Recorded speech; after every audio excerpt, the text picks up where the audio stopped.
আমাদের দেশে ওলামাইদের মুখ থেকে শোনা যায় যে শিয়া আর সুন্নি, শিয়াটা হচ্ছে নাকি তাদের কাছে খুব খতরনাক দল। শিয়ার বাংলা অর্থ হচ্ছে দল বা অনুসারী বা কোনো একটা গোষ্ঠীকে উল্লেখ করে বলা হয়েছে। তা বর্তমান আমাদের ভারতবর্ষে আলেমদের মুখ থেকে শোনা যায় শিয়া এমন একটা গোষ্ঠী বা দল খুব খতরনাক, সেই দলটা যারা অনুসারী তারা নাকি জাহান্নামে যাবে। এটা আজ থেকে এই 1400 বছর আগে থেকেও শুনে আসছি, আজও শুনছি, কিন্তু এটা সম্পূর্ণ ভ্রান্তমূলক কথা। কারণ আলীকে যারা সম্মান করে, আলীকে যারা নেতা বলে মানে, আলীকে যারা মুমিন বলে মানে, আলীকে যারা অলি বলে মানে, তাদেরকে যদি শিয়া অনুসারী শুনতে হয় তাতে কোনো দুঃখ দরদ কিছু নাই। কারণ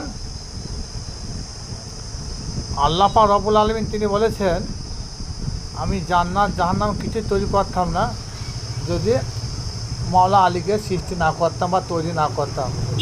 কারণটা কি? আল্লাহ পাক রব্বুল আলামিন তিনি এখানে বোঝাইতে চেয়েছেন, যারা আলীকে ভালোবাসে না বা বাসবে না, আমি তাহাদের জন্য জাহান্নাম তৈরি করে রেখেছি, আর জান্নাত রেখেছি যারা আলীর অনুসারী, আলীর অনুগামী, আলী যারা পায়রাবি করে, আলীর প্রতি যারা মহব্বত করে, তাদের জন্য আমি জান্নাত তৈরি করে রেখেছি। তো সেই মাওলা আলীর প্রেম ভালোবাসা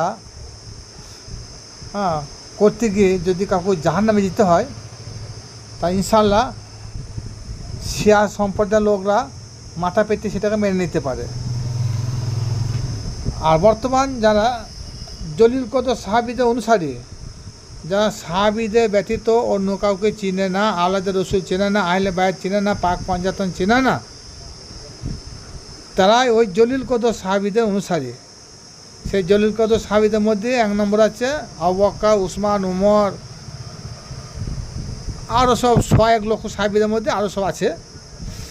তা সেই যারা নিজেকে যারা সুন্নি দাবি করেন, নিজেকে যারা সুন্নি দাবি করে, তারা ওই সাহাবীদের জীবনী প্রশংসা করে, সাহাবীদের কথা তুলে ধরে, কিন্তু মাওলা আলীর কথা তুলে ধরে না, মাওলা আলীর নাম মুখে বের করে না।